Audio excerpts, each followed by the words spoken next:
أعوذ بالله من الشيطان الرجيم. بسم الله الرحمن الرحيم. الحمد لله رب العالمين. الحمد لله الذي هدانا لهذا وما كنا لنهتدي لولا أن هدانا الله. والصلاة والسلام على أشرف الأنبياء والمرسلين خاتم النبيين سيدنا الممجد بشير المصدق المصطفى الأمجد محمود الأحمد أبي القاسم محمد.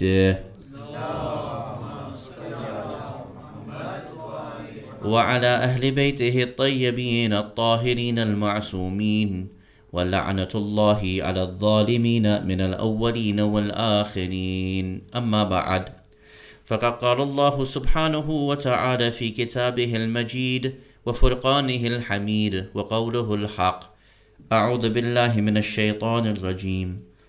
وما كان المؤمنون لينفروا كافة فلولا نفر من كل فرقة منهم طائفة ليتفقهوا في الدين ولينذروا قومهم إذا رجعوا إليهم لعلهم يحذرون. آمنا بالله. صدق الله العلي العظيم. صلوا على محمد وآل محمد.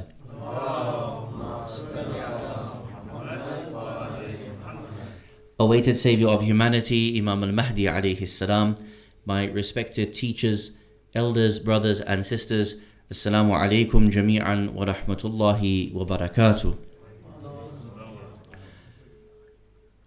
Amongst the most famous sayings that we have common to us in the English language is, if we fail to prepare, we should prepare to fail.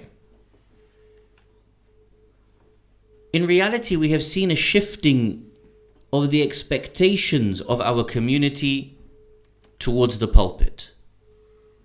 And that has come primarily with the democratization or the decentralization of knowledge.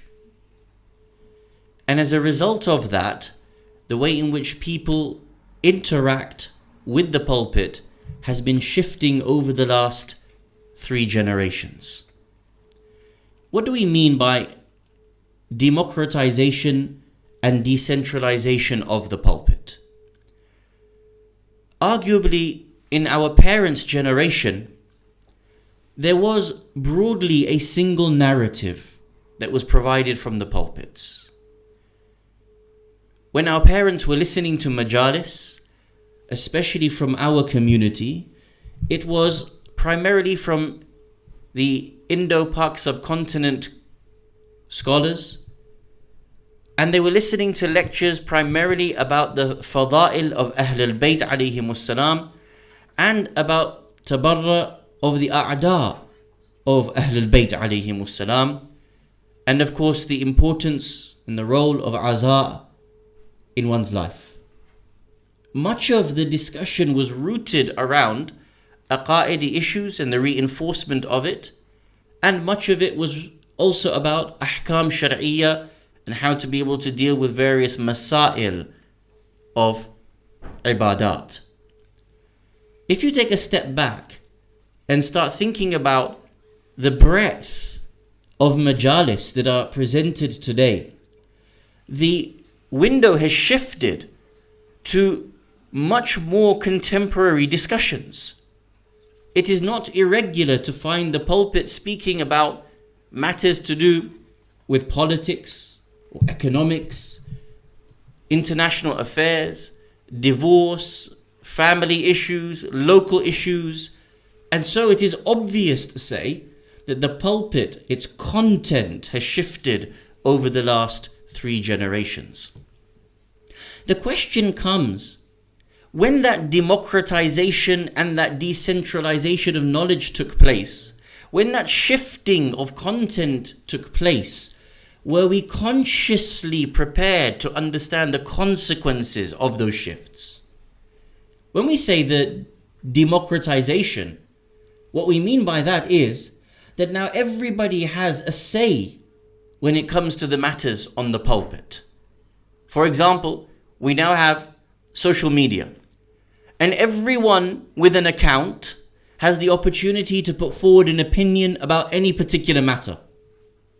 Right now on the internet today, you might know that there is something which is known as Shia Twitter. Have you come across this term? There's, for example, Muslim Twitter, Shia Twitter, Pakistani Twitter, Khoja Twitter.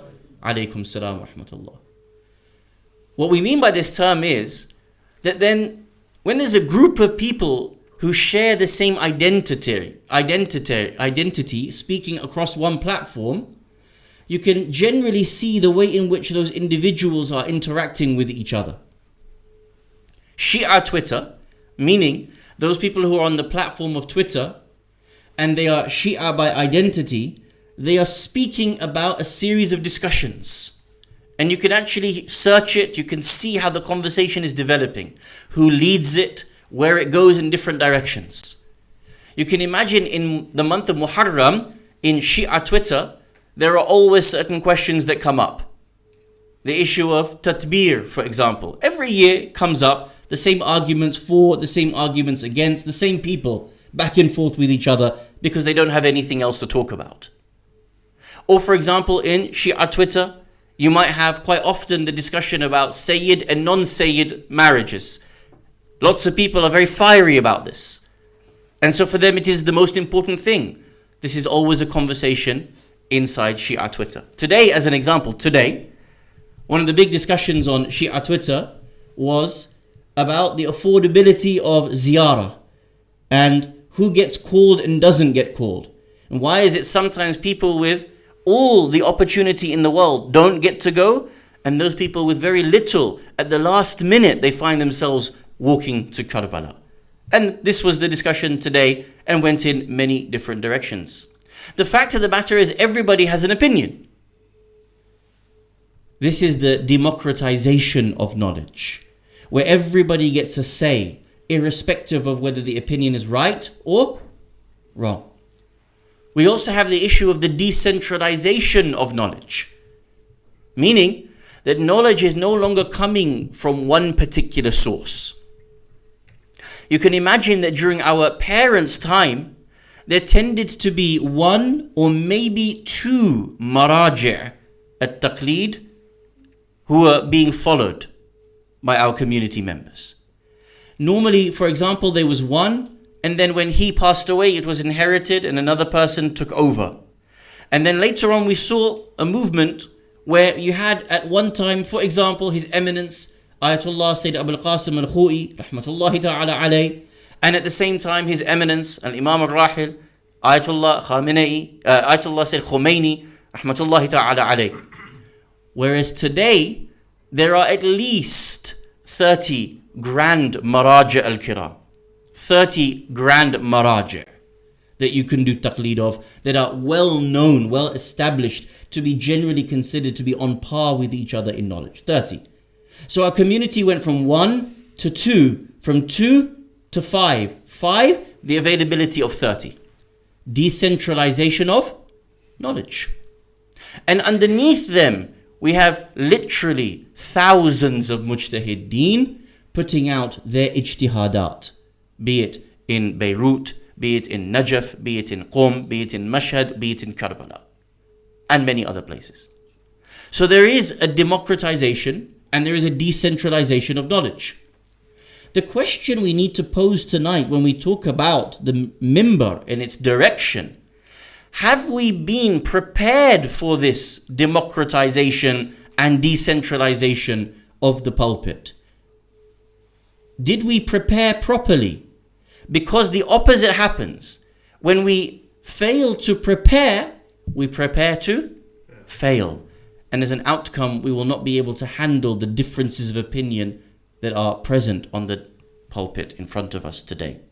So what I want to be able to do tonight for our series, inshallah, is for us to be able to think about how our community has grown and shifted over the last approximately 50 years. At times we can go further back, but we don't need to go too far back because otherwise it becomes so wide we lose the discussion. What have we seen in the shifts in the patterns over the last 50 years? How does the Quran and Ahadith advise us to navigate these shifts within the dynamic of a community when it comes to the entrance of new knowledge, the entrance points of new ideas. How do we actually understand how the Quran and Ahadith teach us to be able to navigate this most difficult situation? And we'll try to come out with some solutions for the challenges that we have, inshaAllah. Sallu ala Muhammad wa ali Muhammad.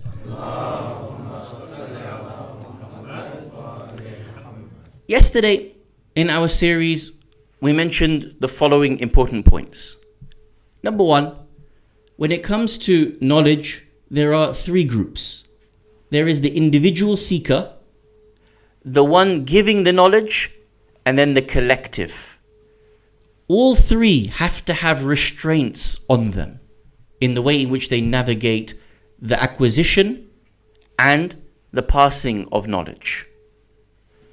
We stated that we have a number of challenges in the community when it comes to the pulpit, not least how fractious the pulpit has become and how divisive the pulpit has become. This has real world consequences, and we gave, for example, yesterday the stats to demonstrate that there are some people that they walk out of a lecture more confused than what they were when they started, and even some that are telling us that they doubt their religion by virtue of how the scholar presents their material, because they cannot understand religion to be the way in which it is being presented, for whatever reason.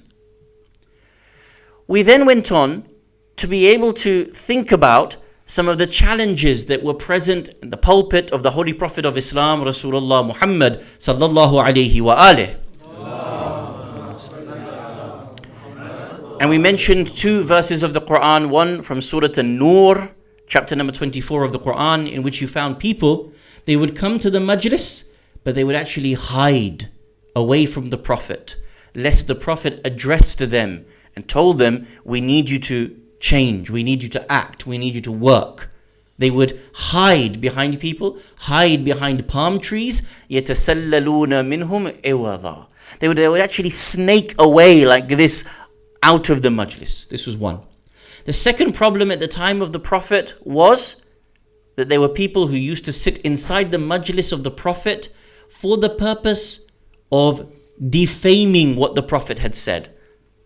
سَمَّعُونَ لِلْكَذِبِ, to listen to what the Prophet had to say in order to make a lie out of what he had said. سَمَّعُونَ لِقَوْمٍ آخَرِينَ, that they would listen for the purpose of telling it falsely to other people who had not been there. Don't for a second think that those challenges are not present today. Absolutely they are. And so these were the list of challenges that we spoke about yesterday. For tonight, we need to think about our community and how it has shifted over the last 50 odd years, and then try to find certain solutions around the democratization and the decentralization of knowledge. One of the alimas, female scholar, alima of the community, told me a very interesting story in preparation for this series of our community. And I'm speaking immediate audience to the Khoja community. One of the alimas of our community said the following. She said when she was about 25 years old, in 1981, there were 20 couples from the UK that went to visit Iran after the revolution in order to learn about the revolution itself. This was very new. You can imagine that when the revolution took place, how much our understanding of Islam shifted. I think no one is in doubt. Ask anyone of the age who remembers, was present at that time, around the world, let alone in the West, they will tell you how much Islam shifted, the way in which practices and perception shifted after 1979. People who were never wearing hijab, all of a sudden wearing hijab. People who would not come for a majlis, now coming for majlis. People who would eat haram every day would all of a sudden start to eat halal. The revolution shifted the practices of people 180 degrees. So she says we were invited 20 couples to Iran to study the revolution itself. What happened? An Iranian journalist came to us, and there was an expectation that because we're from London, we should have a great degree of knowledge. We should be very liberated, very progressive understanding of Islam, very forward. And so the question came to them, what has been your source of learning? What has been your source of learning? Was it reading books? Were you studying Hawza Ilmiya? She said, our source of learning has been solely the pulpit. And this was very perplexing to the Iranian journalist, because he had imagined it would be the opposite. That if you have Shia in London, there would be a culture of learning, a culture of seeking knowledge. For him to hear that primarily it is coming from the pulpit you're learning, he was shocked to hear this. She goes on to explain to me, these are her words to me, and I'm conveying them to you. She said she thought about that event a lot and tried to understand how the pulpit was in her time and what she truly took away from it compared to where she is today, and the shift in the dynamism of the pulpit itself. Now, this is her personal anecdotal experience, but I asked my elders to think about how much this experience matches their own. She says the following, that for example, when we were in East Africa, the program, for example, was 2 hours. Let's say on a Thursday night, right? You have Yasin, you have Dua Kumail, you have Ziyarat Warith, and you have the Majlis. So she said, for example, the Majlis was in Urdu, right? Being the primary language of Majlis at that time. So they would come on a Thursday night, and she explains, we didn't understand a word of the Quran. It's in a different language, Arabic, Yasin. We never understood a word of it. There was no translation like there is today. So we sat, we listened, we didn't understand a word. Dua Kumail, we didn't understand a word. There's no translations like there is today. We sat, we listened. Majlises were in Urdu. We heard and we listened, and maybe we grasped 30% of what was being said. So every week we went and did this. We listened, and how much did we actually take away? But we understood this to be religion. We understood that this is what the religion wanted from us, that we were supposed to turn up, listen to what we could understand about the fada'il of Ahlul Bayt alayhim wassalam, about the tabarra of the a'da of Ahlul Bayt alayhim wassalam. We listened to the gham, what we understood, we cried and we left. That was the majlis. There was nothing more to it. Now, I don't know how much that reflects your own experiences growing up 50 years ago, but let us say even partially it is true.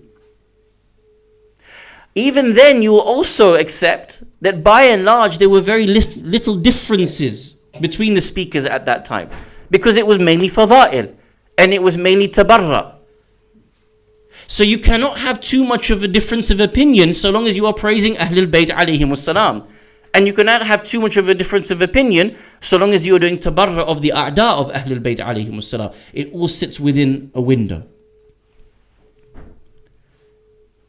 Take a step back and think about the array of majalis that you hear available today. That's within one lifetime of a person. How much it shifted.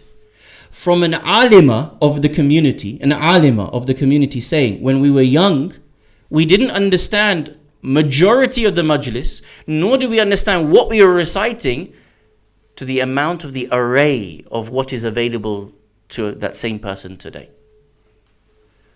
This means that in the last 50 years, there has been a huge shift in the presentation, in the content and the accessibility of knowledge, which has changed the way in which we approach this particular issue, the pulpit itself. Have we been conscious of that? Have we taken stock of what that means, or how we approach that issue? Did our leaders understand what would happen when we started to introduce new streams of knowledge? When instead of having Indo-Pak Maulanas, when we start to take people from Qom and Najaf and Beirut, when we start to introduce new languages, when we start to introduce new content, were they aware of how to be able to navigate that and the shifts that would occur? Amir al-Mu'mineen Ali ibn Abi Talib, salawatullah wa salamuhu alayh, has the hadith in which he says, أَعْرَفُ النَّاسِ بِالزَّمَانِ لَمْ يَتَعَجَّبْ مِنْ أَحْدَاثِهِ. The person who is most aware, cognizant of the events of the time in which he lives in, will not be surprised by the events that occur in his time. If you understand what's going on, if you're able to have a picture of what is happening in front of you, you won't be overcome by those events. But if you're just going through life without an understanding of what is occurring in front of your eyes, eventually tomorrow you'll be surprised by these events, and all of a sudden the community leadership will be up in arms when a scholar comes with a new opinion. How dare he? Brother, you didn't realize that there's 1,000 hawzat out there with different curriculums? You're only realizing this now? But because we never informed the audiences of the slow shifts that are occurring in front of their eyes since 1979 to date, the community was ill prepared for those shifts that took place. And this is why now, every time that there is a debate that is raised on the pulpit, you get the same people saying, oh, he's putting doubts. You see that? The outcome is, immediately there is negativity. He's putting doubts. He's causing confusions. But we never prepared the community properly to understand difference of opinion exists. This is why difference of opinion exists. Therefore, when difference of opinion reaches you, don't be scared by it. It doesn't need to mean doubt enters into your heart in the deen, nor does it mean that you have to be left confused. We now need to show you the way to navigate differences of opinion. But if all your life, the way in which the pulpit has been is one way, when a second way is introduced, a third way is introduced, then of course it's going to cause problems for you. Fail to prepare, prepare to fail. So now what I want to do is to think about some of these shifts, the things that have entered into the community that have made this transition from a singular narrative on the pulpit to a multipolar narrative on the pulpit.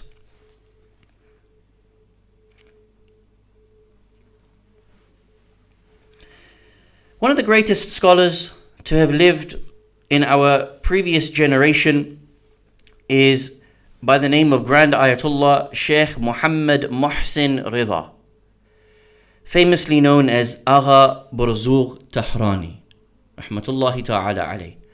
To summarize in one statement this marja's position in the history of recent Shi'ism, it suffices me to tell you that he is one of the teachers of Grand Ayatollah Sayyid Ali Hussein al-Sistani. May Allah preserve him.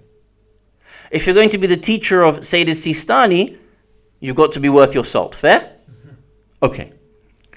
Agha Burzugh Tahrani, one of the most famous works that he has provided to the Shia community, is a 26-volume bibliographical work called Al-Dhari'a ila Tasanif al-Shia.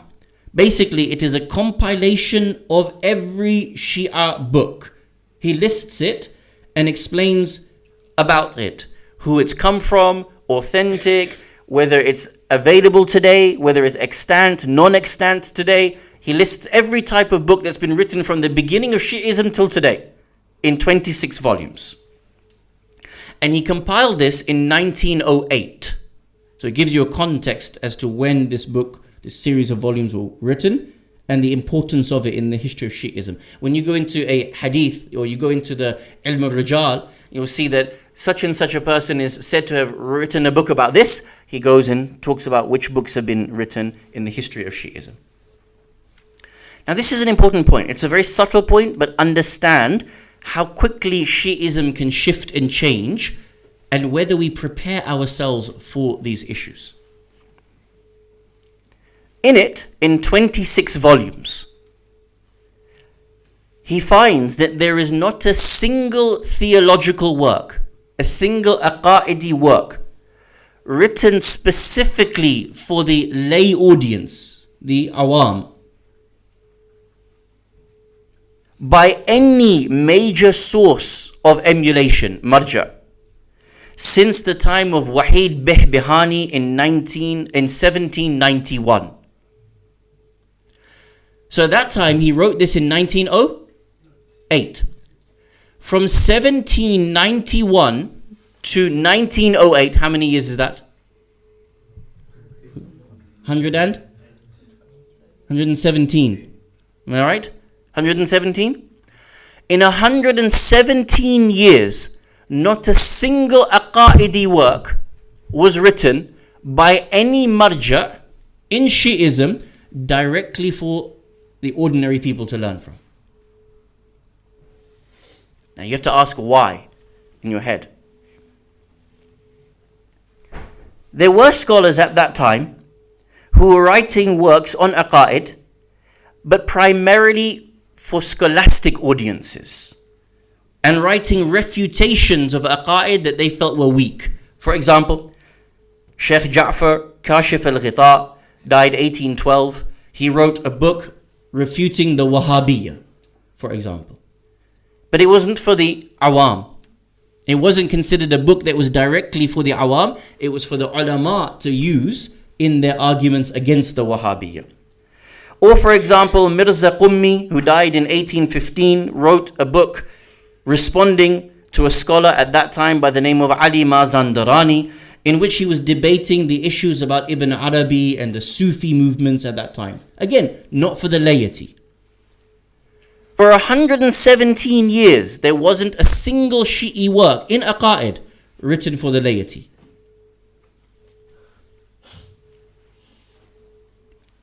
Later on, Shi'ism shifted, and a number of events took place in Iraq and in Iran, primarily, that shifted Shi'ism. In Iraq, there was two major events that occurred.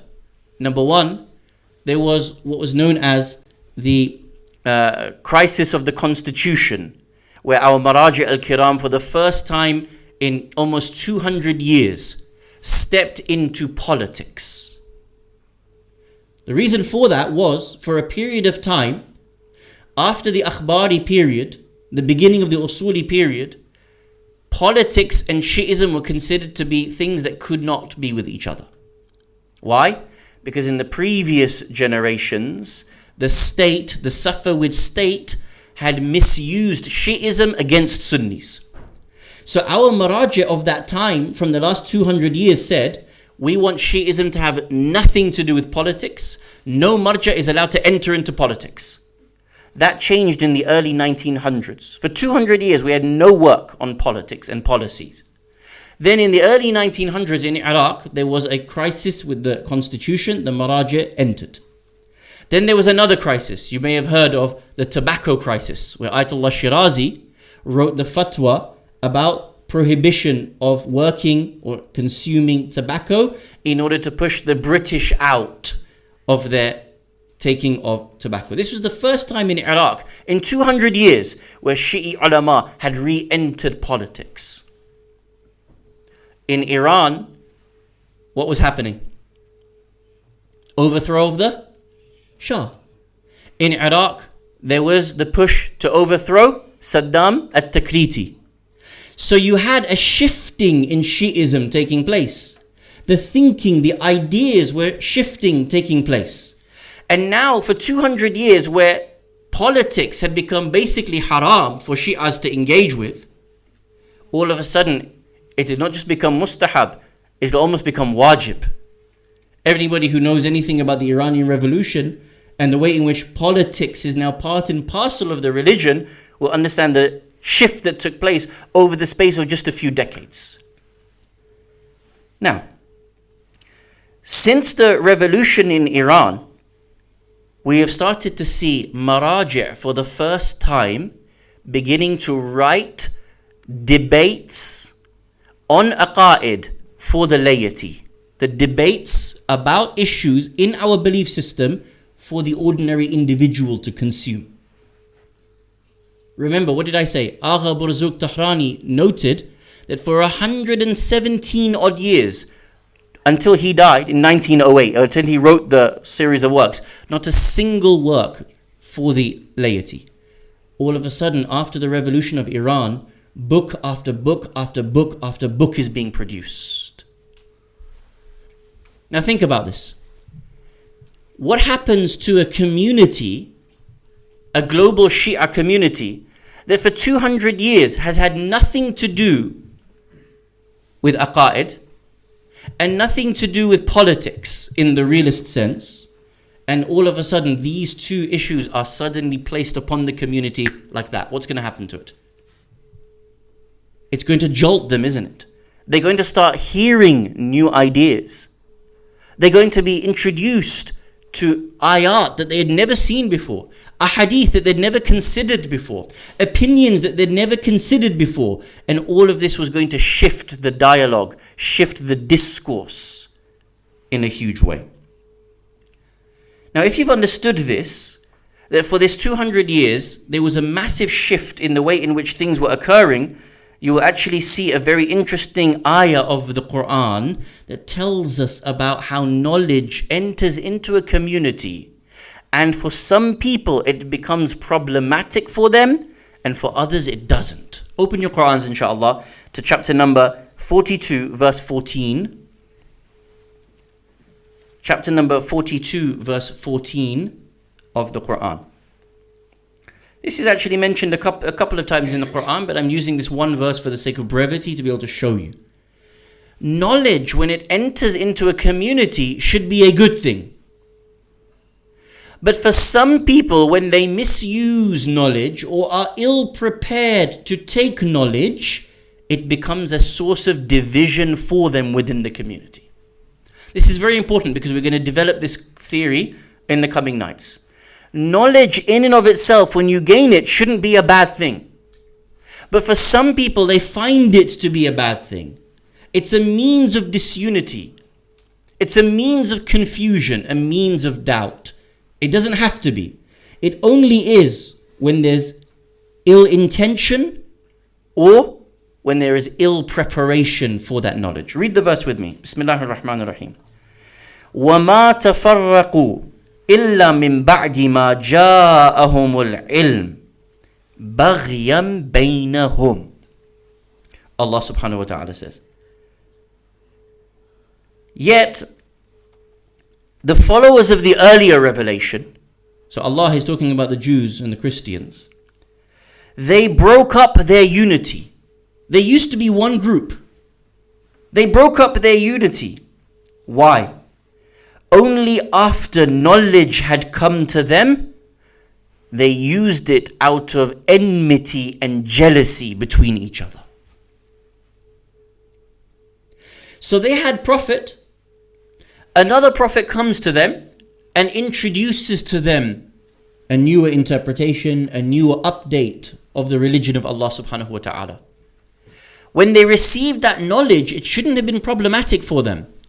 But Allah says that when you have ilm and it's couched in baghyam baynahum, enmity between them, when it's couched in jealousy between people, that is when ilm becomes a problem. So either the problem is the niyyah, or the problem is the ill preparation of people to receive that new knowledge. And thus the way in which they decide to utilize that knowledge is actually for the negative. This has to be understood. The Quran is showing us how a community moves from being united to disunited. Specifically in the context of when ilm comes in. And that is only when ilm is couched in baghyan baynahum. Principally, having different maraji' should not be a problem for us. Only when people want to be able to misuse that knowledge, it becomes a problem for us. It should be that I can sit here and tell you, Ayatollah Khoi rahmatullahi ta'ala alayh says this in his opinion. Ayatollah Sistani says this in his opinion. Ayatollah Khomeini says this in his opinion. Ayatollah Khamenei says this in opinion. And here's how they reached the conclusion. And you can say, MashaAllah, wonderful, thank you for me acquiring this knowledge. I will utilize what is good. I will utilize where I'm in taqleed, what is useful to me. And beyond it, I don't need to take any more of it. Does it need to be a source of doubt for you? Does it need to be a source of confusion for you? No. Only when we are ill prepared to receive that knowledge, or there is baghyan baynana, if there is enmity between us in the way in which we are delivering that knowledge, that's when confusion and doubt enters in. I say, my marja has to be followed. Sayyid Khomeini said this, therefore the way in which Shi'ism is, it has to be this. You say, no, but Sayyid Al-Khou'i said this, therefore it has to be this. Now we've caused a problem where there was no problem. Do you understand? Does everybody understand? Knowledge itself should not be a source of disunity. It only becomes a means of disunity when there is baghyan baynahum, according to the Quran. Now, what we have to then understand from this point onwards is that when we had the revolution in Iran take place, we began to have the decentralization of knowledge. The Hawza Ilmiya in Najaf grew and expanded. The Hawza Ilmiya of Qum grew and expanded. After the overthrow of Saddam al-Takriti, the Hawza of Karbala was renewed. Many Hawzat, many different spaces of learning. What people don't necessarily know, and this is so important for you to understand, is that there's no such thing as one Hawza. When someone says he's trained in Hawza, what they don't realize is that there are 1,000 different Hawzat. And what they also don't realize is that with every different Hawza, there are different curriculums as well. By and large, the curriculums shift every 100 years. The books that you are studying, the primary sources that you are studying, are going to shift every 100 years. So what someone was studying then is going to be different to what someone is studying now. There are certain books which are skeleton books that everybody studies. And then there are other books that people don't study. Moreover, there are certain books that one Hawza will consider to be haram for you to study. And in another Hawza, there are certain books that are considered to be the bedrock of the studies. Now, if you've got 10,000 students across different Hawzat, some of them studying something which one marja considers to be being prohibited from studying something which is haram, and you got another 10,000 students across the other Hawzat, something that they consider to be absolutely necessary and central, their way of understanding is going to be different. Therefore, their interpretations are going to be different. Therefore, when they sit on the pulpit, what they give to you is also going to be different. But unless you're told that, unless you understand the nuances within that, you won't be able to understand why this scholar is arguing with this scholar. It'll go over our heads. And what happens is we become the ones who end up fighting over their arguments. This scholar sits on the pulpit and says, you must believe this. Tomorrow another pulpit, no, you cannot believe this. And what happens to the people here? You end up taking his side, you end up taking that side, and you guys are arguing with each other. If only you were told the truth, that the Hawza is not one place.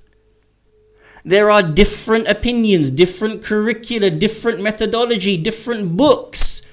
at least you would be empowered to understand why their ilm is actually dividing us and not uniting us. Why? بَغْيًا بَيْنَهُمْ. Because ilm was not being taken as a means of unification, ilm was being taken as a means of division. And this is what needs to change. This is something that needs to change. I'm saying it from the pulpit so that scholars hear it and that the community hears it. You don't need to get caught up in the fights of the ulama and the khutaba. You don't need to. You don't need to put yourselves in that position. Because ilm divided them, it doesn't need to be a means of baghyan bainakum, division between yourselves. Now, what I want to do is mention one last point, which will allow us to wrap up for tonight about this and then continue in it tomorrow, inshallah, from the point in which we conclude. If we go to the survey, I want to show you, again, the issue of preparation in understanding these matters for yourself and how the pulpits then have a certain issue when it comes to the decentralization of knowledge and knowledge coming from multipolar locations. We'll start with, I think, question number 16, inshallah. So as we said, we've done this survey. We've got almost 400 people that have responded to this survey, and it gives us some understanding of where we are as a community, which otherwise we may not have been able to appreciate, inshallah. Is survey number 16, question number 16 on there in front of us? Thank you very much. Okay, so what is the question? Who can read me the question? How has the decentralization of the pulpit, meaning you having access to so many more scholars, so many more opinions, affected you? Has it changed your interaction with the pulpit? Now, 208 people of almost 400 have answered this question. 6% have said the decentralization of the pulpit hasn't affected them whatsoever. 42% says, now that I have access to so much knowledge, I listen to my preferred speakers instead of listening to what comes from the pulpit. So the pulpit is available to them, but they would rather listen to their preferred speakers than come to listen to the majlis that is available to them, as an example. 40% said, I tend to now listen to a range of speakers. And this is very important. So now people have access to so much, either they are listening to all their favorite speakers, or they are listening to a broad range of opinions. So the community has reacted to this decentralization of knowledge. The accessibility to multiple types of research, multiple types of opinion. The community has naturally acclimatized to that paradigm shift. Now what's interesting is look at the number below that. My accessibility to people has grown. My accessibility to scholars and opinions and research has grown. But only 3% said, I use it for more access to actually converse and seek clarifications. Meaning what? Access has gone up. Access to more opinions have gone up. But access to clarify matters is actually at a minimal low of just 3% of people saying. Think about this. All of these brilliant scholars, mashallah, they all have their Facebook pages, their Twitter pages, they have their Instagram pages, they have their websites, they have their YouTube pages. So access to them has gone up. But when they put forth an opinion, actually accessing them and saying, can you explain your opinion, how you arrived at that conclusion, is actually at only 3%. Can you see the problem now? This tells us the reality of what is going on the ground. We didn't realize that with all of these shifts in front of us as a community, how it would change us and the inherent problems that would come from that, the consequences that would come from this, the change in language. They're becoming many more maraji', many more different methodologies, many different speakers, many languages, many accesses. So what is the solution here? The solution has to be that we close that gap. Not that we say we listen to less people and less opinions, but that our accessibility to those opinions also increase at the same level of the access to those opinions. If I'm listening to 6 different lecturers with 6 divided opinions, as an example, I also need to have access to all 6 of them, not only access to just one of them.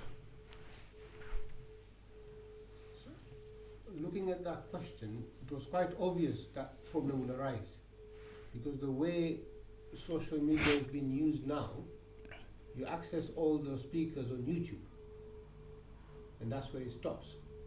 There is no way to get to them to ask them specific questions. I think that was quite obvious from that. So we said that they all have different means of access. For example, we have access to them through their pages, their Twitter pages. So if you message on Twitter, I see the message. If you message on Instagram, I see the message. If I put forward an opinion and you don't understand it or you don't like it, you do have an opportunity to clarify. You do have an opportunity to message. So I'm not quite in agreement. They have their own YouTube pages.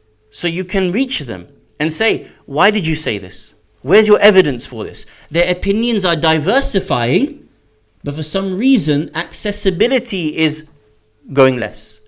But real access is there, but we're not utilizing it according to this. I'll go one more step. Please, go ahead. I think that might be a generation gap here, because if you taking the questionnaires to somebody like me, yes, who doesn't use Twitter or to go asking questions, and I'll just listen to Majlis on YouTube and I would stop there. But the access of what you are using, I think, is still limited to a lot of people. I completely agree. And we can go further in the analysis of this, because we can see the generation. We have one of the questions earlier on is, what's your age? So you're very right. To a younger audience who is tech savvy, you can immediately message on Twitter. But maybe for an elder, doesn't have Twitter, doesn't know of what Twitter is, they don't have access to the same scholar. So accessibility is at a relative level. So thank you very much for that point. So this is very important for us to be able to think about. When we talk about the diversification of the pulpit, we have to ask ourselves when and how that occurred and what the effects and the consequences of that was. And what we're finding is that when it comes to the younger generation, there is an expectation to know and to understand things for themselves. There is a demand to do things differently. We'll continue to talk about this tomorrow. And this is very important for us to be able to understand. Because unless we are conscious of what is happening in front of us, we will not be able to manage the shift in the dynamic of the pulpit itself. New knowledges will come in, and we won't understand how to be able to manage those different issues. Think about this for yourself. When did you, as an individual, when do you remember starting to see translation of Surah Yasin come in? Translation of Dua Kumail come in. Ask yourself this. When did you first actually understand what you were reading from Dua Kumail? And how much of an impact that made in your majlis? And the difference in which you navigated the issue of your majlis.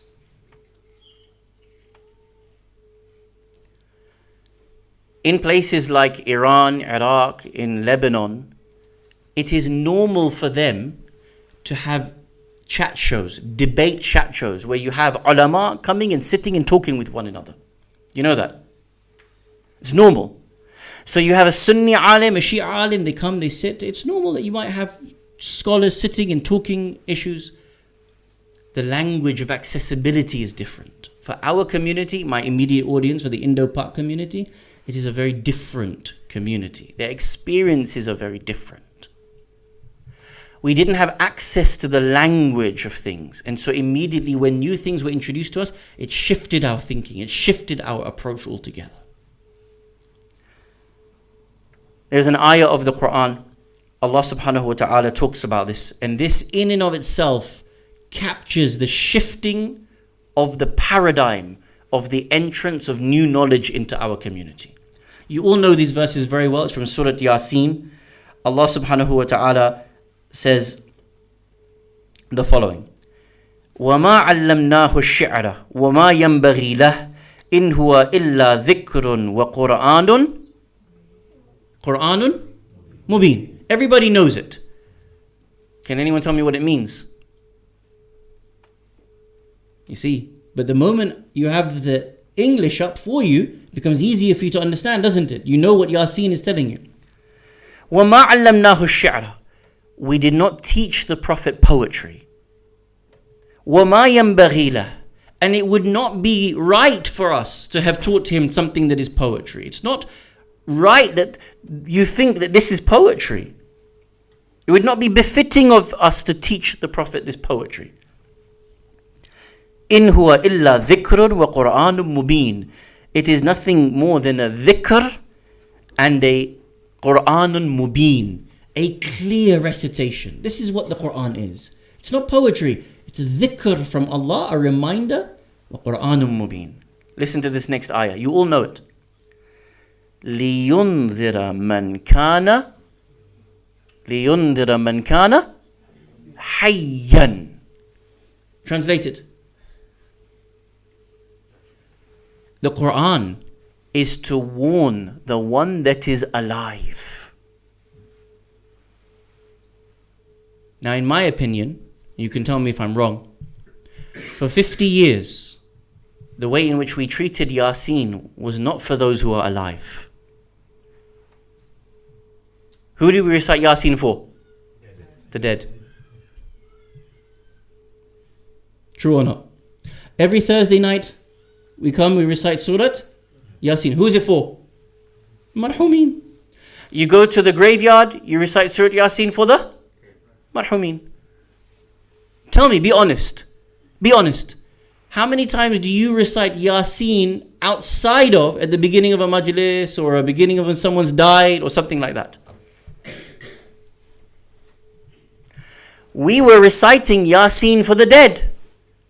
I'm not saying it doesn't reach them. Of course it reaches them and illuminates their grave, inshaAllah. But Yasin itself tells you it's not for the dead. It's for the alive. لِيُنذِرَ مَنْ كَانَ حَيًّا وَيُحِقَّ الْقَوْلُ عَلَى الْكَافِرِينَ. 50 years our community has been doing a particular action. The moment you actually read it in English for the first time, you realized, Yasin doesn't say just recite it for the dead. You're supposed to learn from it. It's the heart of the Quran. The entrance of new knowledge is supposed to shift the way in which you act, the way in which you understand matters. But it can only be done so when it's with clean heart. When knowledge is being introduced for the purposes of division, or baghyan bainahum, it will cause division amongst you. And this is why we end up saying it's causing doubts, it's causing confusions. What you and I need to reflect on tonight for this discussion is how we've understood the introduction of new knowledges into us, what the effects of those have been, whether we have been prepared for those, and how we can deal with that going forward. Tomorrow night's lecture, inshallah, when we continue this series, will be to follow up on this. Do we empower the ordinary audience with new knowledge or not? Or do we have to just keep the pulpit as a place of reinforcement of the basics? What happens when I give you something new that challenges you? How should you react to it? Should it immediately be called divisive? Should it immediately be called contentious? Or is it a means of growth? Tonight's lecture should give you the prelude for that. When you take it as a means of growth with good niyyah, it will be so. When it is introduced to you with bad intention, it will be a source of division for you. When you and I take it with bad intention, it will be a source of division for you and I. Just think about these things for tonight, and inshallah tomorrow we will continue our series trying to think about how we can move the pulpit forward. In days like this,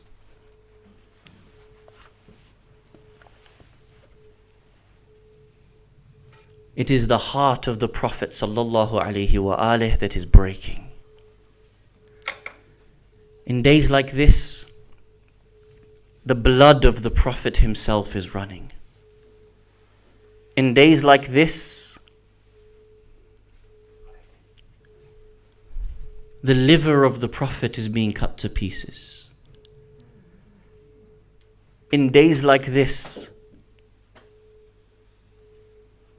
the very son of the Prophet himself, his heart is being torn out, his blood is running. In days like this, the very daughters and the blood of the daughters of the Prophet sallallahu alaihi wasallam is running.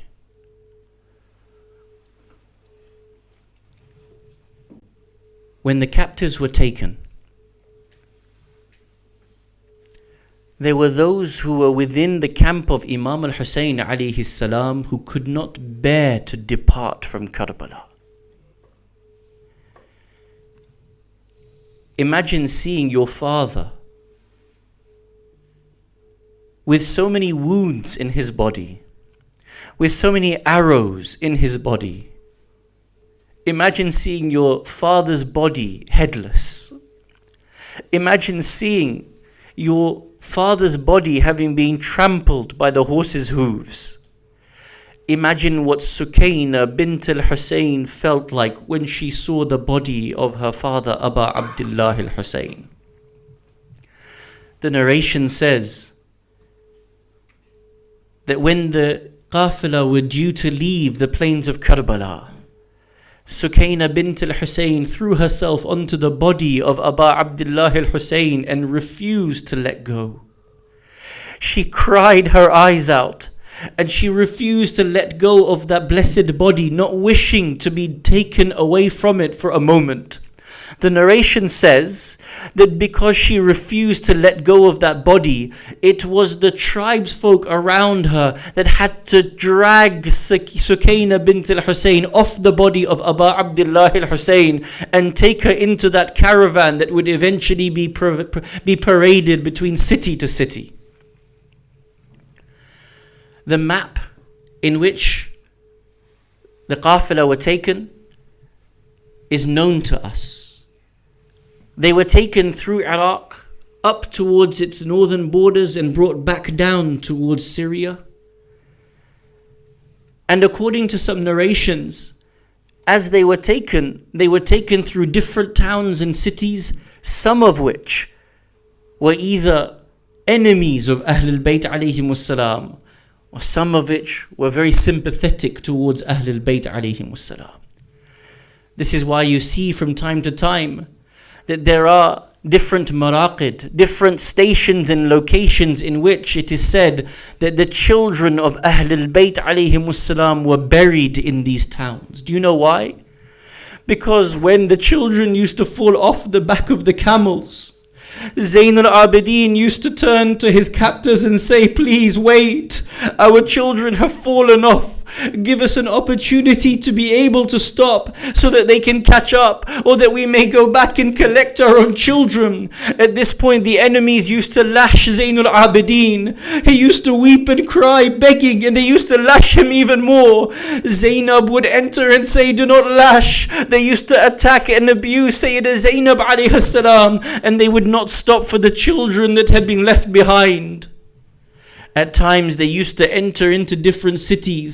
Sometimes the cities had Shia of Ahlul Bayt. They used to be so sympathetic. They would do what they can. They would cry when they would see the state of Sajjad, when they would see the state of Zainab alayhi salam. And then there were times in which they would come into the cities in which they were the a'da of Ahlul Bayt alayhimus salam. When they entered into the city of Kufa, there is those narrations. When they entered into the city of Damascus, there are those narrations of the state in which they found themselves in. Imam as-Sajjad alayhi salam has a narration where he says, 6 things happened to us at the gate of Damascus that did not happen at any other time when we were paraded from city to city.